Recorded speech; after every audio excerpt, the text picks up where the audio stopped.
First of all, I want to thank Dr. Alpregard, of course, for making this possible, and of course, John Paxson for coming and speaking with us. Also, I want to, at this point, do a little plug for the Vancouver, where the Vancouver is currently hiring for a managing, or not a managing editor, a advertising manager, graphics manager, and section editor. So those are all positions that you can get involved with the Vancouver and actually get paid to do work and actually get professional experience. So it's a really great opportunity to get your feet wet in journalism and apply what you learn in your classes and also get paid to do it. So if you're interested in that, you can talk to me or Haley, who's our current managing editor, and she can hook you up with an application. But at this time, I want to introduce Mr. Paxson. For those of you who don't know, Mr. Paxson graduated from the University of Montana in Missoula. He got a degree in journalism. He also worked on his school's student newspaper and was a disc jockey at a local radio station. While he may not be a WSU grad, he does share a connection with Edward R. Murrow that few people can claim. Mr. Paxson actually, while working for CBS News for 25 years, held the same position that Edward R. Murrow had, the London bureau chief and vice president for CBS News.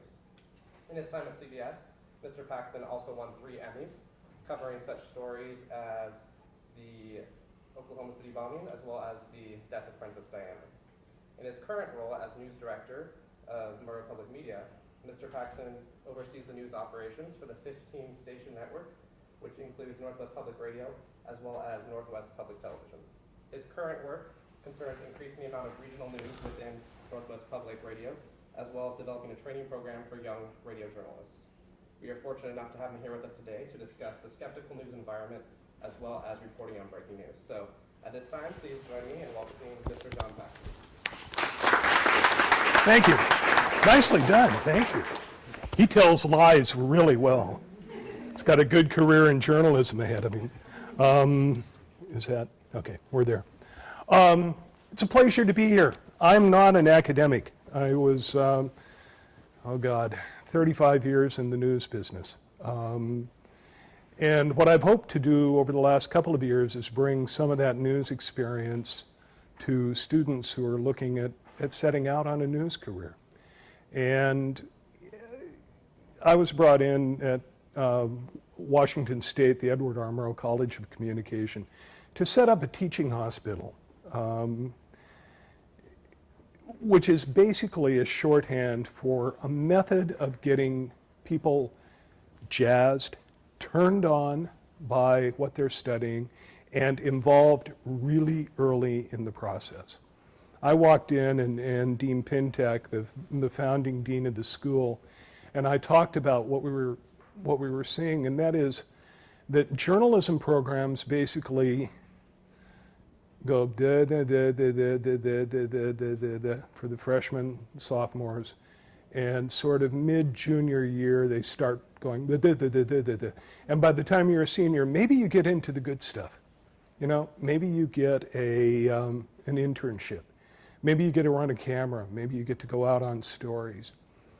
By the time you're a senior, it's too late because you're 1 or 2 semesters away from graduating.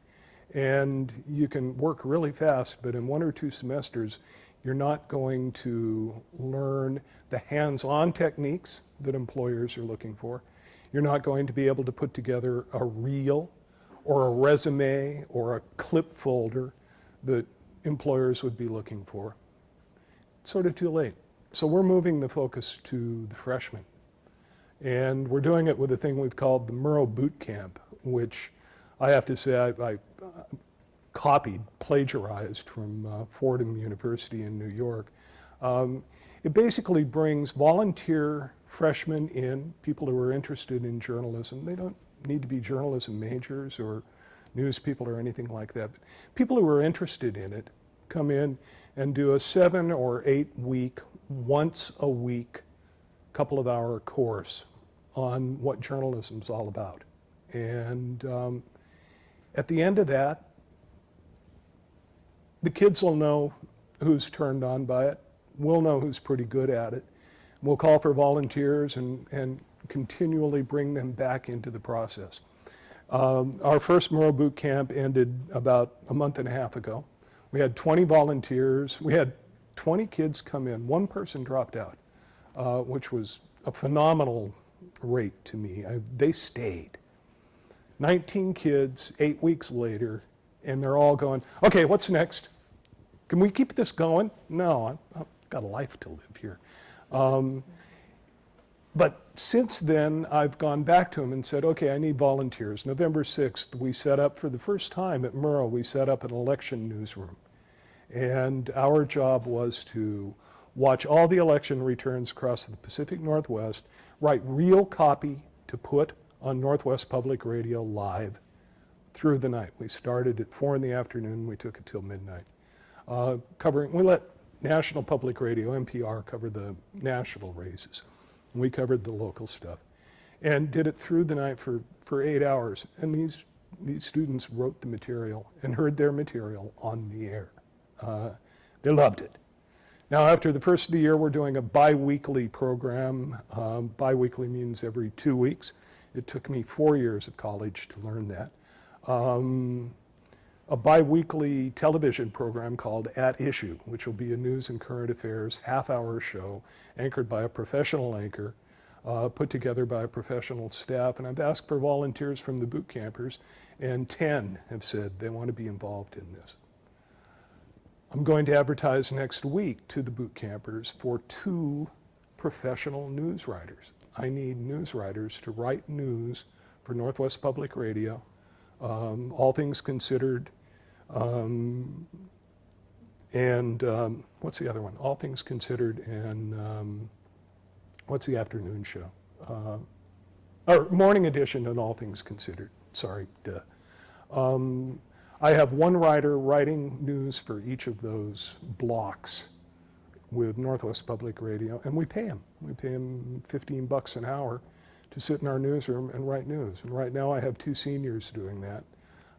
By spring semester, I'm probably going to have a couple of freshmen doing that.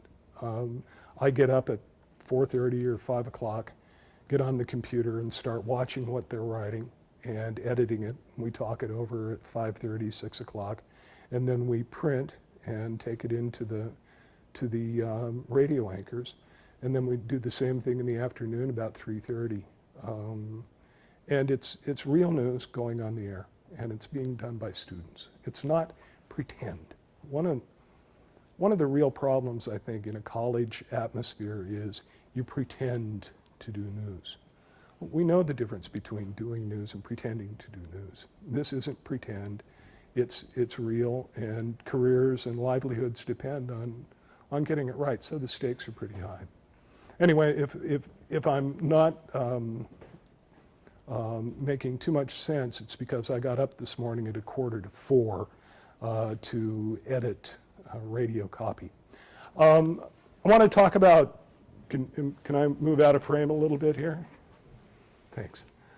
I want to talk about a career in journalism. Some of you may be looking in that direction, others of you may be just fulfilling some credit requirements, things like that. I'm going to say a few things and ask you if you can figure out what they have in common. An interview with President Ronald Reagan, an eyewitness to the funeral of Mother Teresa in Calcutta, an eyewitness to the aftermath of the bombing in Oklahoma City. Any idea what those have in common? I'll give you a few more. The Bosnian War, the Panama War, the Civil War in El Salvador, the war in Afghanistan, the war in Iraq, the Kosovo War. Any idea what is in common? I was in all of that. A life in journalism is the best ticket to witnessing the world that you can purchase. You know, you get out there and start working as a professional journalist, you can't imagine where it might take you. Really, you can't imagine where it might take you. I started out as was said in the introduction, I went to that fine Ivy League school, the University of Montana. I came off a dairy farm in the Bitterroot Valley, Montana. I had no, oh, thank you. Okay. No, I had no connections to big time news at all, at all. I got out of school, I graduated with a bachelor's degree. The day after my graduation, I loaded my Volkswagen. It was 1972, and people had Volkswagens. I loaded my Volkswagen and drove to Washington, D.C. and kind of said, here I am. There was no applause. You know, I couldn't quite figure that out. That was the best thing that had come out of Missoula that week. But there was thunderous silence. I went to the Washington Post and interviewed. They offered me a job as an intern in a small suburban bureau in McLean, Virginia. I wasn't interested. You may know the names of the reporters who were in it, Woodward and Bernstein. They're the ones who broke the Watergate story. I missed that. I went to New York, interviewed with a couple of newspapers there, went to Boston, interviewed there. Nothing came up. So I came back to Washington licking my wounds and feeling like I'd made a pretty bad mistake. This newspapering thing wasn't going to work out. And a friend said, go over to Voice of America. They're hiring news writers right now. But I've never written radio. Oh, it's not that hard. If you can write for a newspaper, you can write for radio. I went to VOA, they hired me, and I worked for them for 11 years. In 1980, I was VOA's chief political correspondent on the Reagan campaign. I traveled with Reagan for 6 months. You know, that sort of stuff happens. I got bored with VOA and went to CBS News. And stuff happens. They made me a manager in New York. I was in charge of the network in the evenings. If a bulletin news story happened, it was me, age 32 at the time, determining whether CBS News was going to take air or not and break up primetime programming. Went to LA as a deputy bureau chief, covering huge stories across the West. Went to Dallas from LA as an evening news producer, and I worked mostly with, I don't know if you know the name, if you watch evening news, you'll know who Scott Pelley is.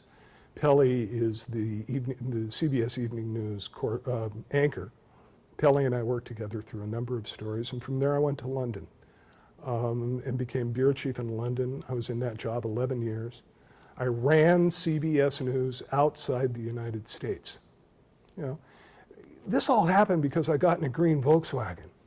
I mean, that's kind of the way life happens, and that's kind of the way journalism happens in the little time and in the big time. So I'm gonna run through a few things that we cover in Murrow Boot Camp, so you can see what, I mean, you're being trained here by some of the best in the profession, and so you'll probably have covered much of this. You're more advanced than my boot camp students, but we'll play a couple of these things just so you can see what we play with in boot camp. The first is this.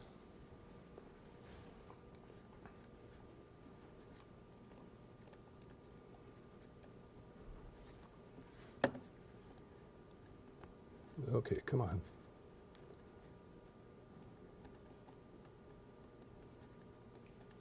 Or maybe we won't play it. Can you help me out, Professor? Oh, here it is. I'm sorry, I was in the wrong place. Okay. Evan, there's been a lot of changes this offseason for your team. How do you feel your chances are in the AL East? I mean, I love our chances. You know, it's been. Take it widescreen.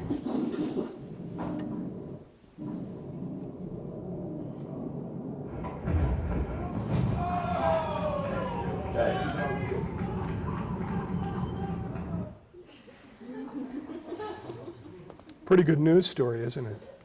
If you're a sports reporter, you're going to put that on the air. No doubt about that. It's astonishing. It's jaw-dropping. It's what? Too good to be true? Oops, sorry. I'm somewhat clumsy. Evan, there's been a lot of changes this offseason for your team. How do you feel your chances are in the AL East? I mean, I love our chances. You know, it's been. Okay, what do you see up in the right corner of the screen? Gillette. Oh, this couldn't be an advertisement, could it? That was fed into YouTube and went viral worldwide and was picked up by hundreds, if not thousands, of TV stations around the country and around the world. How do you know what's real and what isn't real? That's what you train for as a journalist. The first thing you try to develop is skepticism.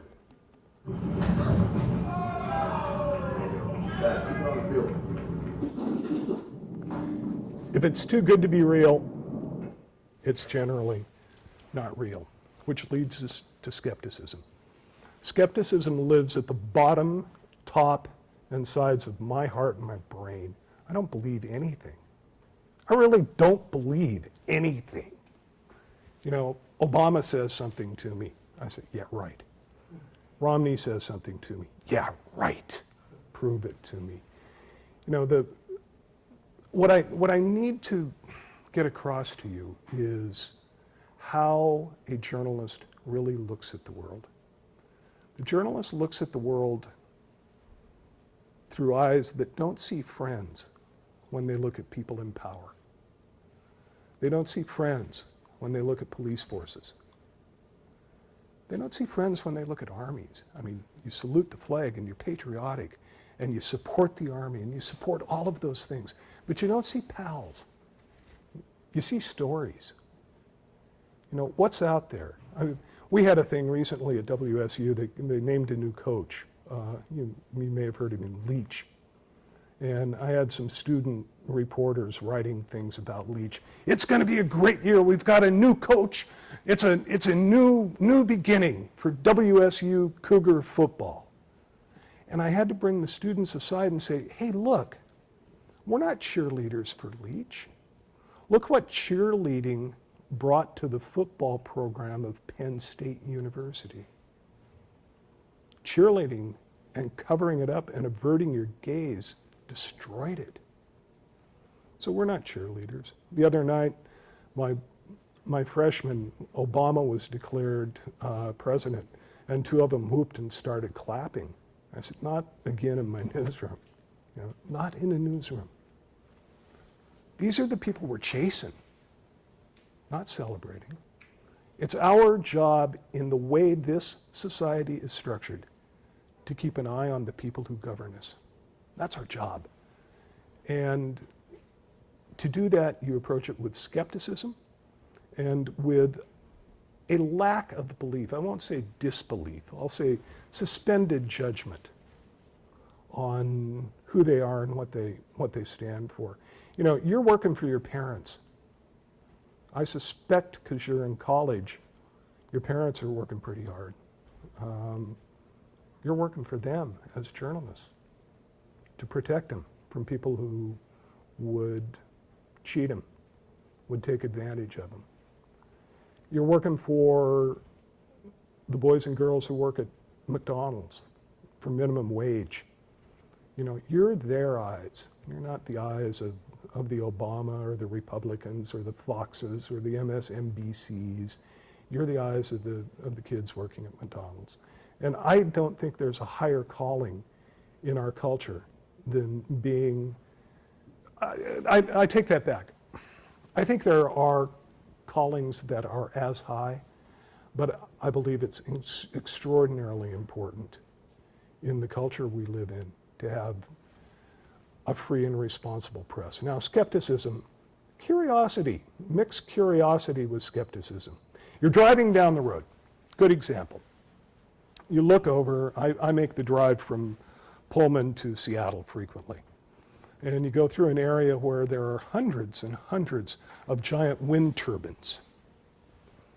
And, you know, you're kind of skeptical and you're kind of curious. Wow, how does that work? I mean, not technically, not in an engineering sense, how does it work? But how does it work financially? Each of those wind turbines, if you finish your drive and you go into Google and you look up wind turbines, what's the cost of a wind turbine? Well, each of those is about $1 million. How many of them are there in that wind turbine farm? 228. So there are $228 million worth of technology out there. Who paid for that? That's $250 million. Who paid for it? I didn't read anything about it in the Seattle Times. I didn't hear anything about it on NPR. I haven't seen anything about it, but I'm curious. Where'd $250 million come from? And who stands to make the money from this?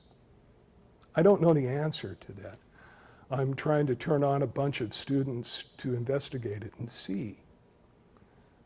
What I do know is that generally, roughly, there have been tax credits in place for the wind turbine industry, and the federal government pays about 75 cents of every dollar that's spent. So figure roughly, $240 million worth of wind turbines. 1/4 of that is about $60 million. So some business person. What? Ladies and gentlemen, Lawrence Pintack, the founding dean of the Edward R. Murrow College of Communication. You want to take over? So you getting anything out of it? Not yet. It's just rambling. Okay? And Why would today be any good? yeah, exactly. It's your fault. What? Continue. Anyway, so you look at that and you figure, okay, some business consortium has put in $60 million into $250 million investment. When there's money like that out there, trust me, there are crooks. If anybody in this room thinks $250 million doesn't attract crooks, come and see me afterward and I'll give you some investment advice in the Paxson wind turbine farm. So why don't we know who the crooks are? Because it's hard to find. It's really hard to find. They aren't, if they're successful crooks, you're never going to find them, but they're out there. I don't know if the wind, I pick up that example. I don't know if wind turbines are dirty in Washington, Oregon, Idaho. I just don't know. I suspect. I'm skeptical and I'm curious. So if I'm a reporter, I'm going to go chase that story. It may never see the light of day, but it's a story that I'd like to chase. You walk into a room or into a store and somebody says, "This is the best deal you have ever seen." Do you believe them? Then why do you believe anything else that's being said out there? Why do you believe Longoria's amazing catch? That's the mindset of a journalist. Now, probably the most famous journalist you'll run into, at least archivally, is Edward R. Murrow. He reported from London in the 1940s. He stood on rooftops during the German bombing of London, which was known as the Blitz. He was personally courageous to a fault. At a time when bombers were being shot down at a horrific rate. I believe he rode 24 bombing missions with British and American bombers over Germany. So he could report firsthand and give an honest report to America of what was going on in that war. Probably no other person on earth had more to do with bringing America into World War II and ending World War II than Edward R. Murrow. 1930 graduate of Washington State University. That's something to be proud of. Damn proud of. I'm quite proud of it, the fact that I'm working in this school. I didn't realize it till I came to this school. When I got out of Missoula, when I escaped Montana, and ended up in Washington at VOA, my first mentor there was a guy named Larry LeSueur. Larry LeSueur was one of the first people Murrow trained in World War II. When you come up to WSU, I'll take you down to the atrium in the new headquarters building at Murrow. And there's a picture of Murrow and this toothy guy grinning like a mule eating rhubarb sitting in a foxhole in their combat outfit. That's Ed Murrow and Larry LeSueur. LeSueur was my first mentor in the business. He taught me how to write radio. Remember, I'm the kid from the newspaper who came in and said, Monsieur said, just here's how you do it. Swishpan 10 years forward. I go to CBS. The first two people I write news for are Richard C. Hodelet and Douglas Edwards. Two Murrow boys. Two of the boys Murrow hired in World War II and trained. I got trained by them in commercial news writing at CBS News, where I produced radio news hourlies. Swishpan forward 10 years. I'm paired almost constantly with Scott Pelley, CBS News correspondent in Dallas. We cover hurricanes, we cover Oklahoma City, we cover Waco, we covered the first Gulf War.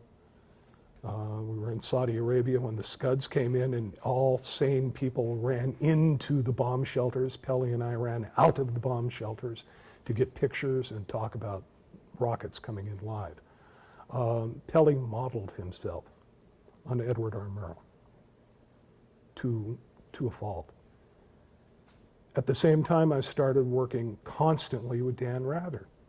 Rather, as an executive, as the only executive outside the United States with CBS News. Anytime Rather came outside the United States, came into Europe, Africa, and the Middle East, I traveled with him. They always assigned an executive with him, I don't know why, to bail him out of jail, I guess, if something happened. Rather, the quintessential Murrow disciple. And now I'm back at Murrow trying to instill some of the same fire I learned from all of these Murrow people over the years. And for me, that's pretty rewarding. I want to talk about a couple of techniques. How many of you in here shoot camera? Shoot video camera? One, yeah. Well, that's still a maybe. The jury's well out on that one. One of the things we cover in boot camp is some of the basic lessons about shooting video. And I'm not going to give you a lesson that says, okay, put the camera on your shoulder and there's a button here, you push this button, you do the focus ring, and if the little red light's on, you're getting video. I want to show you one of the problems beginning camera shooters run into constantly is they're always moving the camera. They think that a camera is basically eye movement. Something's happening there. Oh, no, it's up there. No, it can't. Ooh, it's over here. The way a cameraman, camerawoman shoots is wide shot, hold it 10 seconds. Medium shot, hold it 10 seconds. Close shot, hold it 10 seconds. One of the finest cameramen working in the business, he's retired now, they bring him back for special occasions, is a guy named Ray Bribieska. He's a CBS News cameraman. It was my honor to work with him perhaps hundreds of times. And he's going to talk about, how you shoot video. And this is the lesson in shooting video I give to boot campers.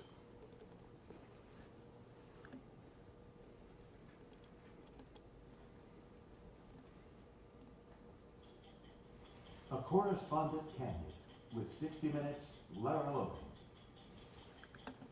Laura, for this week's broadcast, you went to Afghanistan to see firsthand how the American soldiers are doing. We went all over the Afghan border. I hired Logan to CBS News. The heart of the problem facing U.S. forces. Now it's like wherever you are, you're being hunted by the enemy, whether that's on the base or out on patrol. There's no safe place anymore. You guys have no rundown there? Who is Ray B? He was there. Can you explain who he is and what he was doing there? It's no accident that I went with Ray B. He's a veteran at 60 Minutes. He's one of our staff cameramen. Ray Bribieska is not only a veteran of CBS News, but of the Vietnam War. He was twice wounded, serving in the Marines as a combat cameraman. Lara and I, we never talked about it, but when it comes to combat, and she's there, I think if it was a street fight, if you were with her, you would win a street fight. Now, before we sat down, I saw you in the makeup room getting bruises on your legs covered up by the makeup artist. Lara got those bruises when the unit she and Ray were embedded with was ambushed. Don't be afraid to feel there, do you? Not really, no. No, I don't think so either. We're gonna move on, and I guarantee they've already called and let people know that we're here, so we'll see how easily we get out of here. We were lucky enough to get back on our trucks and then head down a wadi, which is a riverbed. With boulders this size, you are literally being lurched from side to side, smashing your head. The tension is building, building, building. You're just waiting for it. Just as we were coming quite close to the base, one of these huge armored vehicles got trapped. And they had just pulled that vehicle over the rock when those first shots rang out.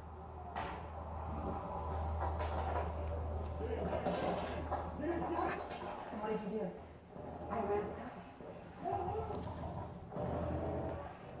You know, usually I would have run for the cameraman. But once you have two little babies at home, you have a little different perspective on things. I'm looking to see where's a good vantage point for me, not only protect myself. Watch where the cameraman goes. Try to get the actual event. And at this point, our gunner is, the most important weapon on that vehicle because he's the one laying down what you call suppressive fire. Disregard receiving the storm of our vehicle. It was made inside that vehicle. What everyone's talking about in the 60 Minutes offices right now seems to be these firefights and some of the shooting that Ray was doing. I remember at some point in the midst of the chaos in the vehicle and everybody screaming. I looked out the window, almost standing there, sort of like Moses when the wings parted. Ray was just standing there, and he was calmly filming everything, getting all his shots. So I'm like, okay, 1001, 1002, 1003, 1004, 1005, 1006. Do I have it? Quote unquote crazy shots. Those are the shots that when I see combat, I always say, what does the face look like? Instead of the point of view shot, which is the soldier from behind the shoulder and you're seeing where he or she is shooting, how about the face? He's out in the open now.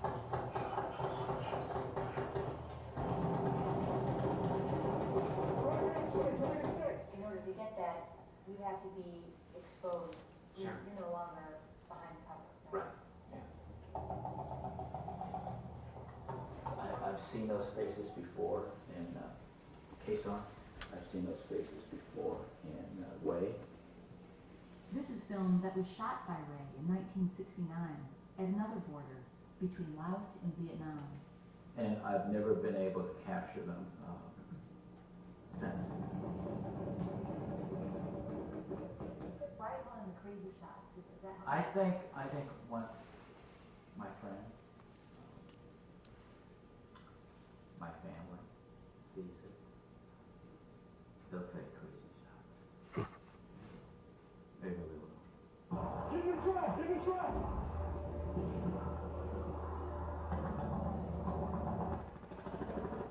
He wasn't reckless. He wasn't stupid. He just wasn't afraid. I was worried about you up there. No, you were full of the people, but it just didn't like you being out there. I've never been afraid to do this, and now I am afraid. because you're a mom? Yeah, a mom and a wife, and all those things together. I mean, I have to think about my children growing up without their mom. I mean, I don't want to think about it. I hate to think about it. It's very hard.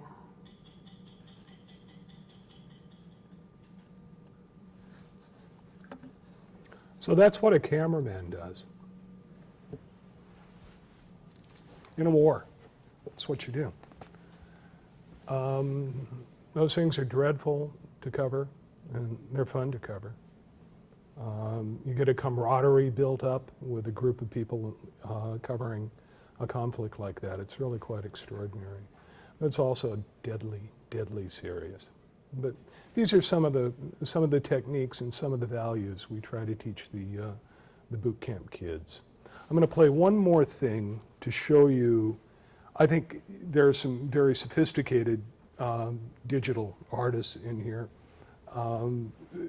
or so I'm told by some of the digital artists in here.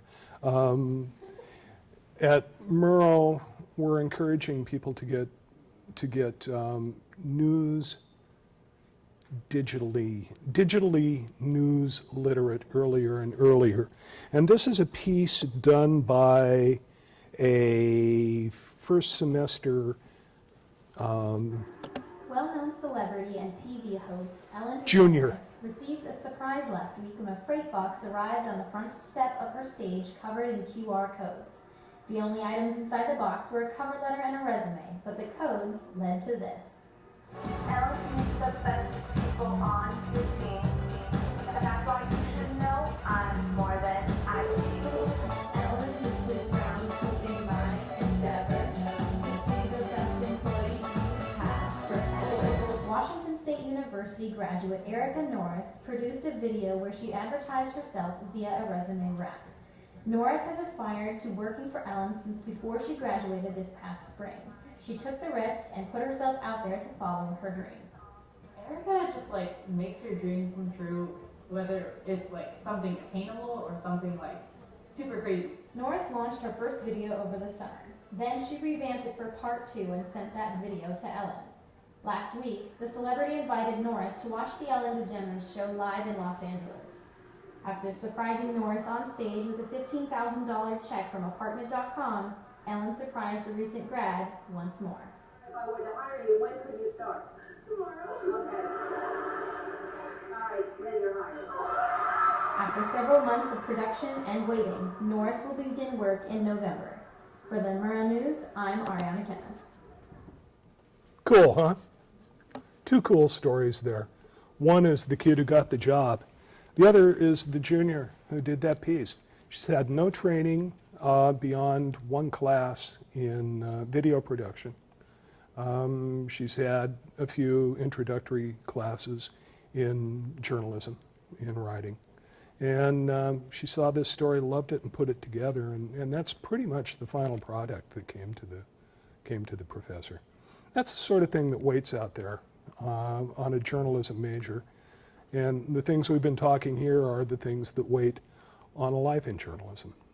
And with that, I am more than happy to take any questions.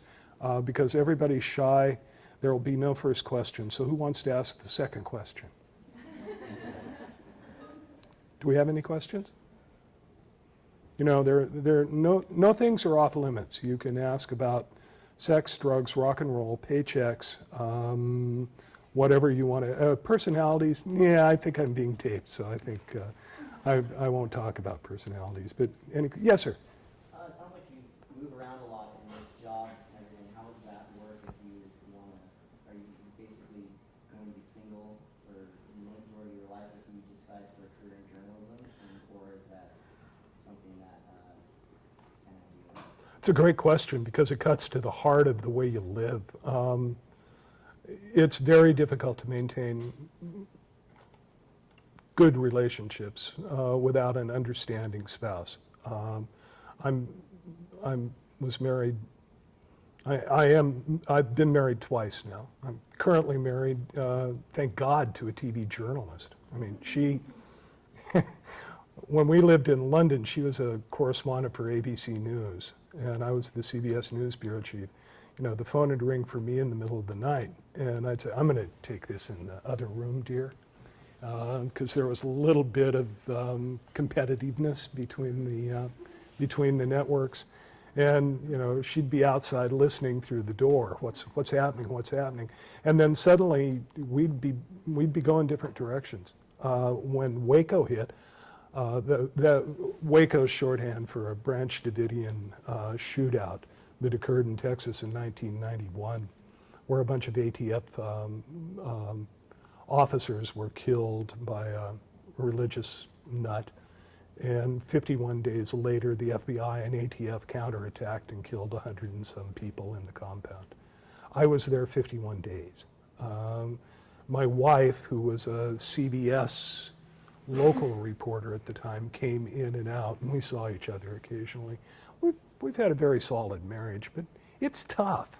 I mean, there's no doubt about it. It's tough. It takes its toll. Probably the most fortunate are spouses who work in the business, so they understand the pressures on the other. But that's occasionally tough to get. Yeah. I was actually in Oklahoma when Oklahoma City bombing went off, so I'm actually somewhat interested, like as a journalist, how do you tell which, you're standing there at the bombing site, how do you tell what's more important than the other? Like I can only imagine what you were going through with that much chaos going on. Well, it is chaos, and one of the, I dedicated a book I wrote to journalists, people who catch history on the fly and frequently get it right. I don't know how you do it, is the honest answer to that. Oklahoma City hit. I was in the Dallas bureau. We had a cameraman, Stringer, part-time cameraman, who lived 12 miles outside Oklahoma City, and he called us and said, you better get on an airplane. Something blew up in Oklahoma City and knocked me out of bed 12 miles away. So we had no idea what it was. Scott Pelley and I ran for a Learjet. My wife, God bless her, she's a better reporter than I and a hell of a lot better journalist than I. I called her, she knew at the same time that something was happening. And I talked to her and she said, can I catch a ride? Can my producer and I catch a ride on your plane? I said, yeah, but I'm not holding the plane. I mean, it just, there's a big story and there's marriage. And big story trumps marriage. And she got to the airport and she got on the plane and no sign of her producer. And I said, we're going. And we started taxiing out. We weren't going very fast. We started taxiing out from the hangar. And here came her producer running across the tarmac. And I looked at Pelley and Pelley said, all right, stop the goddamn plane. And we opened the door, the kid jumped on and we went off. We got to Oklahoma City and as you said, it was chaos, pandemonium, and you don't know what's happening. We came into Oklahoma City and there's still crap floating in the air. And there are firemen carrying around body chunks. And we're walking toward the building and suddenly somebody screams, there's a second bomb. And everybody turned and ran as hard as they could. How do you make sense of that? You don't. What you do is you describe the scene and let others initially make sense of what's going on. All we could do early on doing radio that day was say, here's the scene in front of us. Here's what police are saying. What caused it? Well, it's beginning to look more and more like a bomb because there were early indications it might be a natural gas leak or something like that. But Pelley actually said to me as we were flying up, he said, isn't today the fourth year anniversary of the shootout at the Branch Davidian thing? And we both kind of went, oh, Jesus. Do we have homegrown terrorism blowing up things? But it's real tough to tell. And that leads me into something else. It's tough to recover from those things. Everybody talks about cops and EMT technicians and nurses and doctors who go out and cover some horrific natural or man-made disaster, and they go into almost post-traumatic stress, and marriages fall apart and drug and alcohol addictions begin, and it's really devastating on lives. The same thing happens with journalists. I covered a plane wreck in Chicago. I was one of the first on the scene. I was actually at O'Hare, 1979, when a DC-10 took off, lost an engine, rolled, and went in nose first. And I was there within 20 minutes or so, wading through body parts. And I still have nightmares. That was 1979. So that's 33 years ago. You don't get over that very easily. It's a real problem in the business. And I want to say something else too. I get up here and say how cool this kind of career is. It is cool. There's no doubt about it. It's one of the coolest things you can do in your life. But you've got to be careful not to lose your life. It's also very, very dangerous. News people spend an enormous amount of time in helicopters. Those things fall out of the sky with appalling regularity and kill news people. I spent, at the height of the second Iraq War, I was spending millions of dollars a month to keep CBS personnel safe in Baghdad. I actually bought a hotel and fortified it to keep people safe. And I kept them safe throughout. 2 months after I retired, one of my best friends, a big, black, bald British cameraman, his sound man, and a correspondent named Kimberly Dozier, stepped out of an APC armored personnel carrier in Baghdad, and an IED went off, and the cameraman and the sound man were disintegrated.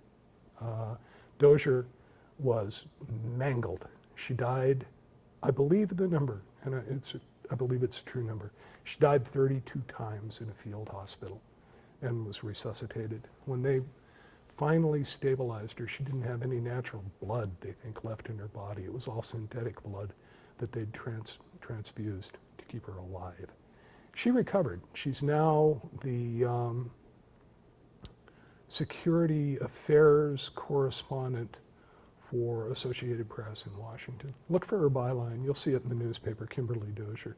But, you know, one of my best friends steps out of a truck and dies. That's also journalism. We lose some friends along the way. So it's not a casual or trivial undertaking, but it's an extraordinary undertaking. Anything else? Cool. That concludes this broadcast. Thank you very much.